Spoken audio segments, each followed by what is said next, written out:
The devil. Why a devil? Well, why is that important? We know Father Andrew Greeley, who's a Chicago priest, has this principle. He said whatever Catholics drop is inevitably picked up by somebody else. So we drop it, but then it doesn't go away, it's picked up. Look at now, 10 years ago, 15 years ago, there was a huge interest in angels. All over the popular bookstores and magazines, stories of angels, books about angels. Well, see, I think it is getting at something very important. Our God is a God of wild creativity. I mean, look around just the ordinary world of nature.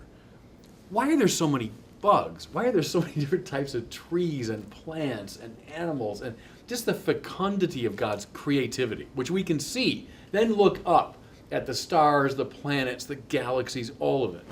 Go on the seashore, all these gazillions of shells washed up. What is that but God's absolutely superabundant creativity? So why do we think it all ends with the physical world? Wouldn't it be reasonable to suppose that God's creativity extends into a spiritual realm that we can't see? Why do we think it's only God and this material world that we can see and measure? Isn't it more reasonable to think in between this material realm and God, there's actually a equally, even more abundantly creative realm of creatures that God has made, but that are pure spirits? That's what an angel would be. The Bible witnesses to them all the time, but I think even reason could show that there's something persuasive about believing in angels.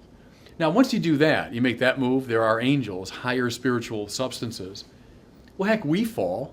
We have free will, which we abuse.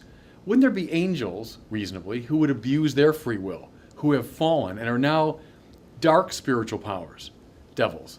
That's what a devil is a fallen angel. Well, heck, I understand our fall pretty easily. We fall into sin. Why couldn't these spiritual powers fall into sin? So I think it's not just a mythological blast from the past. I think there's something very reasonable about angels and devils and a higher spiritual order.